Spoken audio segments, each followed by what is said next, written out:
अब्बा, आपके हाथ क्यों कांप रहे हैं? अब्बा, कुछ हुआ है क्या? आप मुझे देख भी नहीं रहे।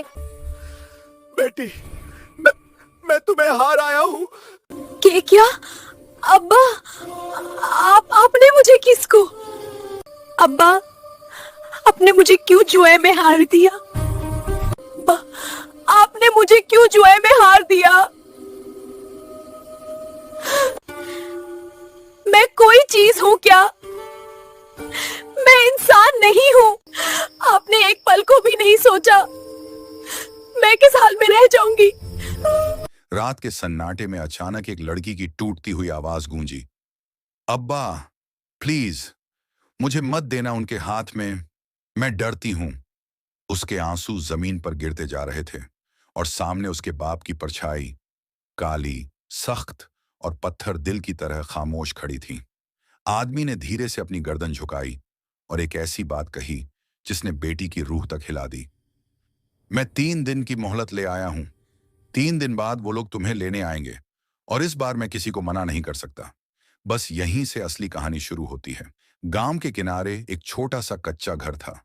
मिट्टी की दीवारें, टूटा हुआ दरवाजा और अंदर एक सुकून सी खामोशी। यहीं रहती थी 16 साल की हिना, सीधी, मासूम और अपनी जिंदगी में खुश रहने वाली लड़की। लेकिन उसके बाप सईद में एक ही कमी थी, उसकी जुआ खेलने की आदत। गांव में सब लोग जानते थे कि सईद गुस्सैल और जालिम आदमी है। घर में चीख चिल्लाना, गुस्सा करना और ऊपर से जुआ, यही उसका रोज का काम था। हिना ज्यादातर अपनी माँ की कब्र के पास बैठकर रोती रहती थी। उसे अपनी माँ की बहुत याद आती थी। माँ के मरने के बाद उसे कोई और सहारा नहीं था। उस रात की शुरुआत उस दिन रात गहरी हो चुकी थी। हिना चूल्हे के पास बैठी अपने बाप का इंतजार कर रही थी। उसके दिल में एक अजीब सा डर था। आज बाप घर देर से क्यों नहीं आया? तभी बाहर से लड़खड़ाते कदमों की आवाज आई। दरवाजा जोर से खुला। सईद अंदर दाखिल हुआ, कपड़े मिट्टी और पसीने से भरे हुए, चेहरा उतरा हुआ और आंखों में अजीब सी शर्म। हिना घबराई। हिना, अब्बा, सब ठीक है? आप इतने देर से क्यों आए? सईद ने बिना उसकी तरफ देखे कहा। हिना, मेरे पास तुमसे कहने के लिए एक बहुत बड़ी बात है। हिना का दिल धक धक करने लगा। वह धीरे से उसके पास आई और बोली, अब्बा, आप डराते क्यों हैं? क्या हुआ है? सईद ने गहरी सांस ली। गली के चिराग की हल्की रोशनी उसके चेहरे पर पड़ रही थी और साफ दिख रहा था कि वह किसी बड़ी मुसीबत में है। जुए की महफिल का सच। सईद थोड़ा झुका, दोनों हाथों को बालों में ले लिया, जैसे किसी गहरे पछतावे में हो। मैं आज फिर जुए के अड्डे गया था। मैंने सोचा था आज किस्मत साथ दे देगी, शायद कुछ पैसे आ जाएं। हिना का चेहरा डर से पीला पड़ गया। हिना, अब्बा, आपने फिर जुआ खेला? मैंने कहा था ना, वो लोग अच्छे नहीं हैं। सईद ने उसकी बात काट दी। सईद, हाँ, गलती हुई, लेकिन आज गलती बहुत बड़ी हो गई। हिना के पैर कांप गए। हिना, कैसी गलती? सईद ने कहा, मैं जुआ हार गया हिना, सब कुछ हार गया, घर, पैसे और। उसकी आवाज रुक गई। हिना की सांसें तेज होने लगीं और कुछ सेकंड की खामोशी। फिर सईद के मुंह से निकला, मैंने तुम्हें भी दांव पर लगा दिया था। हिना पर जैसे बिजली गिर पड़ी। बेटी का टूट जाना। हिना की आंख से आंसू एकदम गिर पड़े। उसकी आवाज कांपने लगी। अब्बा, ये क्या कह रहे हैं आप? मैं आपकी बेटी हूं, आपने मुझे कैसे दांव पर लगाया? सईद चुप। हिना जोर जोर से रोने लगी। उसके घुटने जवाब दे गए। वह जमीन पर बैठ गई। अब्बा, प्लीज मुझे मत देना उन्हें, मैं बहुत डरती हूं, वो लोग बहुत बुरे हैं। वह बिलखते हुए सईद के पांव पकड़ लेती है, लेकिन उसका बाप। छोड़ दो मेरे पांव हिना, अब रोने से क्या फायदा? जो होना था हो गया। अब्बा, आप मेरे साथ ऐसा नहीं कर सकते। मुझे आपकी मजबूरी नहीं चाहिए, मुझे सिर्फ मेरा अब्बा चाहिए। हट जाओ मेरे आगे से, मुझे कमजोर मत करो, मैं पहले ही बहुत डूबा हुआ हूँ। मेरी मजबूरियां तुम्हें कैसे समझाऊं? अब्बा, आप ऐसा नहीं कर सकते। अब्बा, अब्बा, प्लीज मेरे साथ ऐसा मत करो। मैंने क्या बुरा किया है? मैं आपकी बेटी हूँ, कोई बोझ नहीं। खुदा के वास्ते मुझे यूं मत छोड़ो। खुदा के वास्ते मुझे यूं मत छोड़ो। उसका दिल पत्थर हो चुका था। सईद ने पैर पीछे खींच लिए। सईद, मैं क्या करूं हिना? मैंने हार मान ली। मैंने उनसे 3 दिन की मोहलत ली है। 3 दिन बाद वो लोग तुम्हें लेने आएंगे। हिना ने जैसे मौत देख ली हो। बेटी की चीखें और बाप की जालिमी। हिना चीख पड़ी, नहीं अब्बा, 3 दिन बाद वो लोग तुम्हें लेने आएंगे। मैं नहीं जाऊंगी। आप मुझे कैसे दे सकते हैं किसी को? सईद ने गुस्से से चिल्लाया। चुप हो जा, मुझे परेशान मत कर। मैं पहले ही बहुत मुसीबत में हूं। 3 दिन बाद वो आएंगे और मैं उन्हें मना नहीं कर सकता। हिना रोते हुए बोली, अब्बा, मैं आपकी बेटी हूं, आपकी अमानत हूं। आप ऐसा कैसे कर सकते हैं? लेकिन सईद का दिल काला पड़ चुका था। वह बोला, मेरे पास कोई रास्ता नहीं। मैंने जो दांव लगाया था उसकी कीमत तुम्हें चुकानी पड़ेगी। यह सुनकर हिना बिल्कुल चुप हो गई। उसकी आवाज कहीं गुम हो गई। उसके होंठ कांपते रहे पर आवाज नहीं निकली। सन्नाटा जो रूह हिला दे। उस रात घर में सिर्फ एक ही आवाज थी, हिना के दबे दबे आंसुओं की आवाज। वह कोने में बैठकर रोती रही। उसके हाथ कांपते थे, पैरों में जान नहीं थी, चेहरा सफेद पड़ चुका था। वह हर थोड़ी देर में बस इतना कहती, अब्बा, मुझे मत देना, प्लीज अब्बा। लेकिन सईद के कानों पर जैसे पर्दा पड़ गया था। वह बस चुपचाप दीवार की तरफ देखता रहा। उसकी आंखों में कोई रहम नहीं था, कोई पछतावा नहीं, सिर्फ हार, डर और जालिमी। रात खत्म होकर सुबह आई। सूरज की हल्की रोशनी घर में फैलने लगी। हिना थक कर चूल्हे के पास सो गई थी। आंसू अभी भी सूखे नहीं थे। सईद बाहर निकला, आसमान की तरफ देखा और बुदबुदाया, सिर्फ 3 दिन बाद सब खत्म हो जाएगा। लेकिन उसे यह नहीं पता था कि ये 3 दिन उसकी और उसकी बेटी की जिंदगी बदलने वाले थे। सुबह की पहली रोशनी घर में फैली ही थी कि हिना की धीमी धीमी सिसकियां फिर सुनाई देने लगी। उसकी आंखें रात भर रो रो कर सूज चुकी थीं। वह कांपती आवाज में बार बार कह रही थी, या अल्लाह, मेरी मदद कर, मेरे अब्बा मुझे उन लोगों को मत दें। लेकिन उसके अब्बा सईद दरवाजे के बाहर खड़े बस एक ठंडी नजर से उसे देख रहे थे, जैसे हिना कोई सामान हो, इंसान नहीं।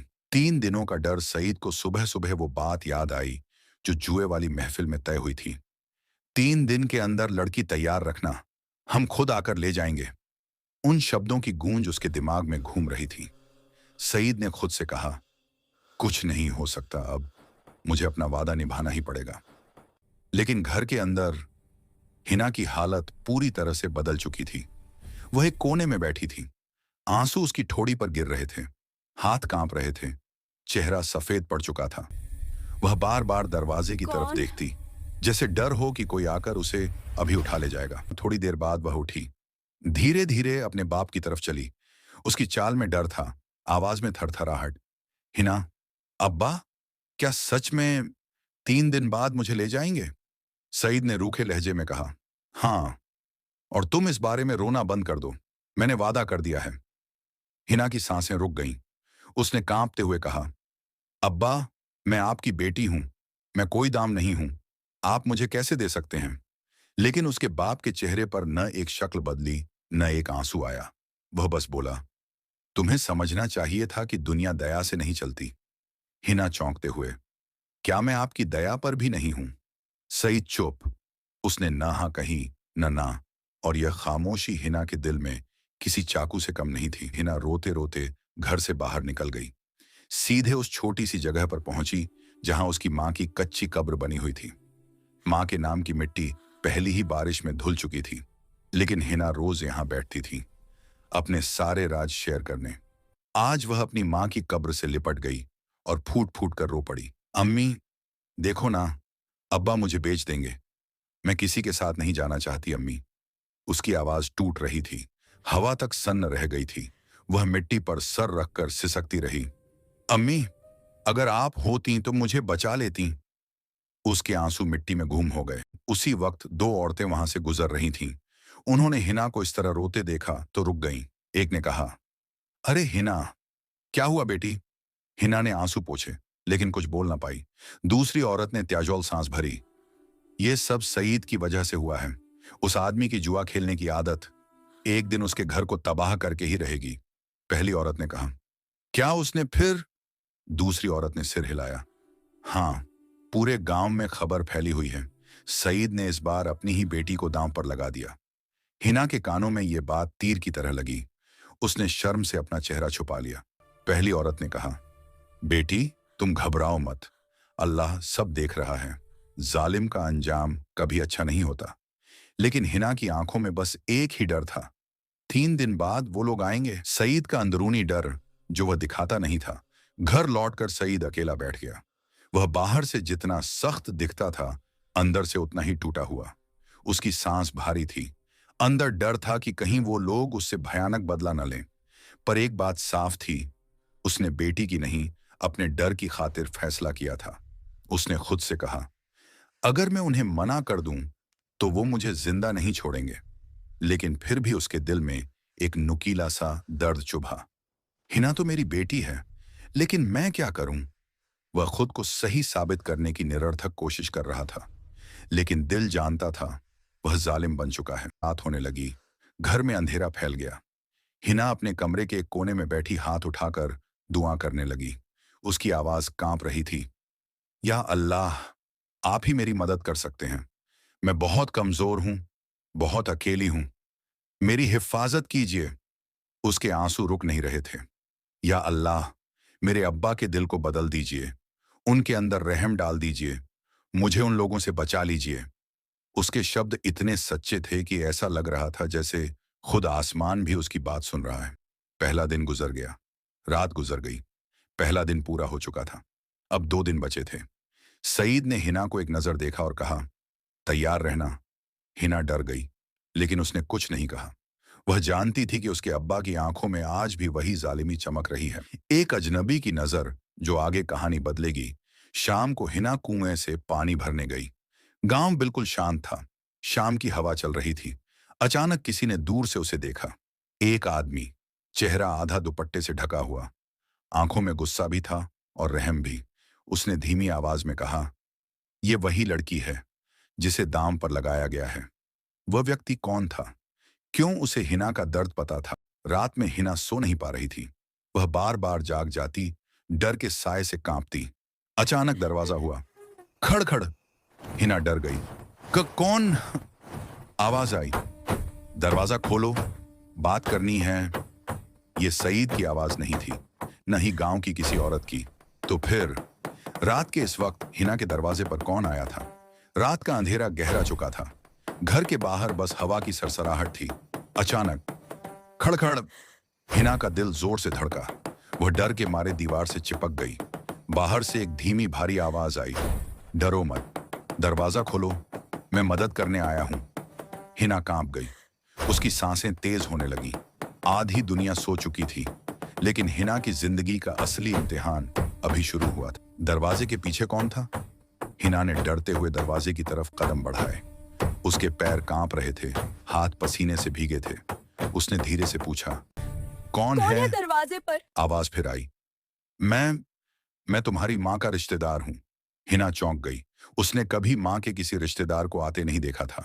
वह फुसफुसाई, आपका नाम? आवाज थम गई। फिर बहुत धीरे से बोला, मेरा नाम इमरान है। यह सुनकर हिना का डर थोड़ा कम हुआ। उसने दरवाजे की एक पतली दरार खोली। बाहर खड़ा एक लंबा दुबला पतला आदमी, आंखों में चिंता, कपड़ों पर मिट्टी, सांस तेज। उसने झुककर कहा, तुम्हारी माँ मेरी ममेरी बहन थी। मैं दूर के गांव में रहता हूं। आज मुझे तुम्हारे बारे में बहुत भयानक बात पता चली। हिना का दिल फिर से धड़कने लगा। कौन सी बात? इमरान ने गहरी सांस ली। कि तुम्हारे अब्बा ने तुम्हें दांव पर लगा दिया है। यह सुनकर हिना के आंसू फिर बह निकले। हिना रोते हुए बोली, हाँ, 2 दिन बाद वो लोग आएंगे और अब्बा मुझे उनके हवाले कर देंगे। इमरान ने दांत भींच ली। उसके चेहरे पर गुस्सा साफ दिख रहा था। इमरान, मैं तुम्हारी माँ से वादा करके आया था कि अगर कभी तुम्हें जरूरत पड़े तो मैं तुम्हारी मदद करूंगा।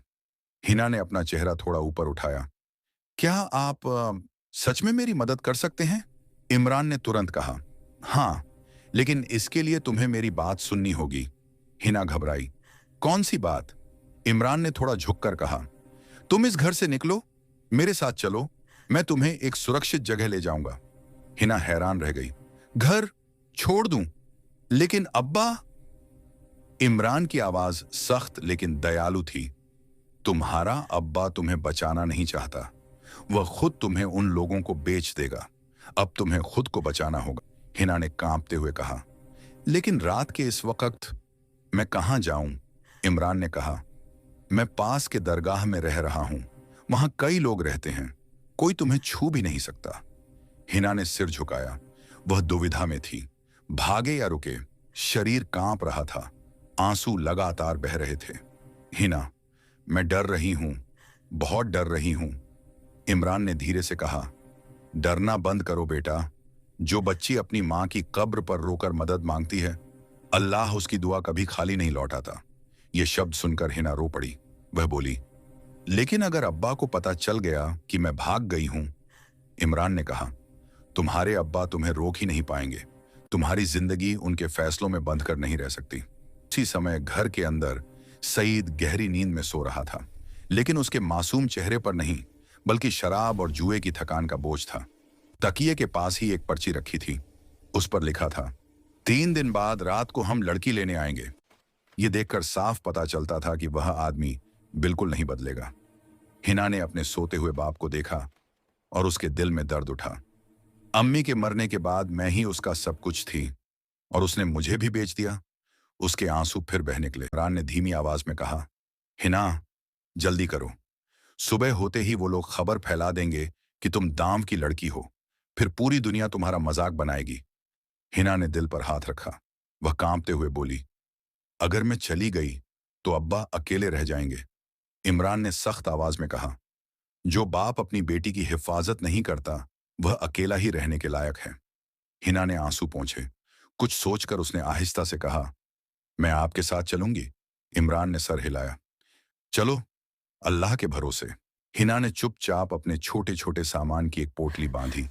एक पुरानी चूड़ी, मां की दुपट्टा और थोड़ा सा पानी। उसने आखिरी बार घर के अंदर नजर दौड़ाई। चूल्हा, मिट्टी की दीवार, टूटा हुआ बिस्तर और सोता हुआ बाप, सब कुछ उसे छोड़ जाना था। वह एकदम खामोशी से बाहर निकली। डर था कि कहीं दरवाजा आवाज न कर दे, लेकिन अल्लाह ने मदद की। दरवाजा चुपचाप खुल गया। इमरान इंतजार कर रहा था। उसने कहा, जल्दी चलो, और दोनों रात के अंधेरे में आगे बढ़ गए। दोनों कुछ ही कदम चले थे कि अचानक पीछे से किसी की तेज चीख आई।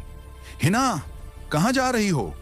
हिना का दिल रुक गया। ये आवाज उसके बाप सईद की थी। वह नींद से जाग गया था और उसने हिना को गायब पाया। वह गुस्से में शराब की बदबू के साथ अंधेरे में लड़खड़ाता हुआ उनकी तरफ आ रहा था। वह चिल्लाया, रुक जा, तू भागेगी? तू मेरी मर्जी के खिलाफ जाएगी? हिना डर से कांपने लगी। इमरान उसके सामने आकर खड़ा हो गया। सईद ने गुर्राकर कहा, तू कौन है बीच में बोलने वाला? इमरान ने सख्ती से कहा, मैं वह हूं जो इस लड़की को तेरी जालिमी से बचाएगा। सईद गुस्से से पागल हो गया। ये मेरी बेटी है, मैं इसे जहां चाहूं दूं। हिना डरते हुए बोली, अब्बा प्लीज मुझे मत पकड़िए। लेकिन सईद भागकर उसकी तरफ बढ़ा। इमरान ने जोर से हिना का हाथ पकड़ा और कहा, भागो, अभी भागो। दोनों अंधेरा चीरते हुए दौड़ पड़े। हिना के पैर कांप रहे थे, उसकी सांस टूट रही थी, लेकिन पीछे से सईद की चीखें आ रही थीं। हिना, रुक, तू मुझसे बच नहीं सकती। इमरान ने हिना का हाथ कसकर पकड़ा और कहा, पीछे मत देखना, भागते रहो। और दोनों रात में गुम हो गए। पीछे बस इतना सुनाई दिया, सईद, अगर तुम दोनों भागे तो वो लोग मुझे मार डालेंगे। और फिर, हिना, मैं तुम्हें वापस ले आऊंगा, चाहे कोई भी कीमत चुकानी पड़े। अंधेरा, डर और चीखों के बीच हिना की जिंदगी एक नए मोड़ पर पहुंच चुकी थी। वो भाग रही थी, आंसू बह रहे थे। सामने घुप अंधेरा, पीछे अपने बाप की डरावनी परछाई। वो सड़क के किनारे पहुंचकर रुकी। एक पल को लगा, भाग जाऊं, दूर चली जाऊं, अपनी जान बचा लूं। लेकिन तभी उसके कानों में अपनी मां की पुरानी आवाज गूंज उठी, बेटी, बाप चाहे कैसा भी हो, अगर तू अच्छे रास्ते पर है तो उसे छोड़कर मत भागना। हिना की सांस अटक गई। उसके दिल ने कहा, नहीं, मैं नहीं भागूंगी। मैं अपने बाप के लिए वापस जाऊंगी, भले ही उसने मेरे साथ कितना भी जुल्म किया हो। और हिना डरते डरते, कांपते कांपते फिर उसी घर की तरफ चल पड़ी जहां से वो अभी भागी थी। दरवाजा जोर से बजा। धड़ धड़ धड़, बाप की घबराई हुई आवाज, हिना बाहर निकल, वो लोग आ गए। हिना धीरे धीरे बाहर आई, चेहरे पर आंसू, आंखों में डर। 3 आदमी खड़े थे, लेकिन उनके चेहरे पर न नफरत थी न गुस्सा, वो सिर्फ चुप थे। उनका सरदार आगे बढ़ा और नरम आवाज में बोला, हम तुम्हें जबरदस्ती नहीं ले जा रहे, हम सिर्फ अपना वादा पूरा करने आए हैं। हिना चुप थी, बाप दूर खड़ा था, जैसे कुछ छिपा रहा हो, जैसे शर्मिंदा भी हो और डरा हुआ भी। हिना ने आखिरी बार अपने घर को देखा और उन लोगों के साथ चली गई। दरवाजा पीछे बंद हो गया। ऐसा लगा जैसे उस दरवाजे के साथ उसका पूरा बचपन बंद हो गया हो। सच्चाई सामने आई, हिना को एक बड़े से घर में ले जाया गया। परिवार बहुत शांत था, बहुत सभ्य, बहुत सीधा साधा। हिना कांपती हुई बोली, कृपया मुझे मत बेचिए। उनके सरदार ने ताज्जुब से उसे देखा। बेटी, बेचने की बात किसने की? तुम्हारे बाप ने जुए में हार जरूर मानी थी, पर हम लोग तुम्हें ले जाने नहीं, पढ़ाने और बनाने आए थे। हिना की आंखें चौड़ी हो गईं। क्या? वो आगे बोला, हमने तुम्हारे बाप से कहा था कि हम उसकी मदद करेंगे, लेकिन उसने शराब और गलत लोगों की संगत में गलत शब्दों में बात कही, जिससे तुम डर गई। हिना की आवाज कांप गई। तो आप लोग मुझे नुकसान नहीं पहुंचाएंगे? बिल्कुल नहीं। हम तुम्हें बाहर मुल्क भेज रहे हैं, पढ़ाई के लिए, स्कॉलरशिप हमारी तरफ से। हिना जमीन पर बैठ गई। आंसू उसके गालों पर बह निकले, लेकिन इस बार डर के नहीं, राहत के थे। विदेश का सफर, पढ़ाई और नया जीवन। कुछ ही दिनों में हिना को एक इस्लामिक फाउंडेशन की मदद से बाहर मुल्क भेज दिया गया। वहां नई दुनिया थी, नए लोग, नई हवा, नई किताबें, नए सपने। दिन रात की मेहनत से हिना ने मेडिकल की पढ़ाई शुरू की। तुम बहुत तेज हो, उसकी टीचर ने कहा। तुम कभी सोती नहीं क्या? उसकी रूममेट हंसकर बोली, और हिना बस यही जवाब देती, मैं एक दिन अपने बाप को साबित करना चाहती हूं कि उसकी बेटी कमजोर नहीं है। साल बीतते गए। हिना एक बड़ी मशहूर डॉक्टर बन गई, दिल की बीमारी की माहिर। उसे अवार्ड मिले, उसकी रिसर्च दुनिया भर में चर्चित हुई, लेकिन उसके दिल में एक कमी थी, उसके बाप की। 5 वापसी। और टूटता हुआ बाप। एक दिन पाकिस्तान से फोन आया, आवाज कांप रही थी, हिना, तुम्हारे अब्बा वो आखिरी सांसों पर हैं। हिना का दिल डूब गया, आंसू अपने आप बह निकले। वो तुरंत फ्लाइट लेकर पाकिस्तान पहुंची, घुटनों पर बैठकर अपने बाप के पास जा खड़ी हुई। उसका बाप, जो कभी जालिम, सख्त और जुए का आदी था, अब बिस्तर पर एक टूटा हुआ इंसान था। उसकी आंखों में आंसू आ गए जैसे ही उसने हिना को देखा। हिना, मैंने तुम्हारे साथ बहुत गलत किया। उसकी आवाज कांप रही थी। अगर तू मुझे माफ न भी करे, मैं मरने से पहले तेरा चेहरा देखना चाहता था। हिना की आंखें भीग गईं।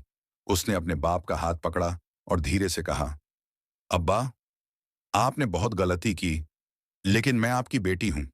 मैं बदला लेने नहीं आई, बल्कि आपकी जान बचाने आई हूं। हिना ने अपनी पूरी टीम बुलवाई, इलाज शुरू करवाया, रात दिन जागकर अपने बाप की हर जरूरत पूरी की। बाप रोते हुए कह रहा था, मैं इसके लायक नहीं हूं, और हिना हर बार एक ही जवाब देती, रहमत उसी पर होती है जो माफी मांग ले। आखिरकार अल्लाह का इंसाफ और रहमत इलाज लंबा चला। आखिरकार हिना का बाप ठीक हो गया। कमजोर जरूर था, लेकिन जिंदा था। उसकी आंखों में शर्म थी, पछतावा था, और एक नई रोशनी थी। वो रोकर बोला, बेटी, तू मेरी सबसे बड़ी दौलत निकली। तुझे बेचने चला था और तूने ही मेरी जान बचा ली। हिना ने आंसू पोंछे और बोली, इसलिए कहते हैं अब्बा, जुल्म करोगे तो अल्लाह सजा देगा, लेकिन तौबा कर लोगे तो रहमत भी उतरेगी। उस दिन घर में पहली बार सुकून की हवा चली।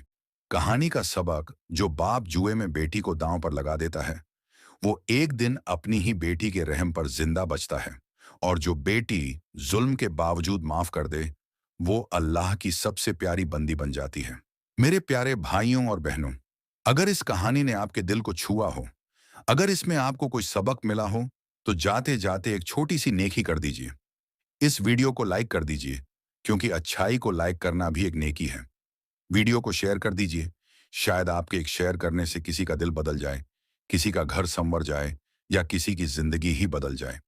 और अगर आप चाहते हैं कि ऐसी दिल छू लेने वाली, आंखें नम कर देने वाली, सीख और नसीहत भरी कहानियां आप तक पहुंचती रहें तो हमारे चैनल से जुड़ जाइए और घंटी का निशान भी दबा दीजिए ताकि जब भी कोई नई नसीहत आए सबसे पहले आपको खबर मिले। अल्लाह आप सब पर रहमत नाजिल करे, आपके घरों में सुकून और बरकत भर दे। आमीन।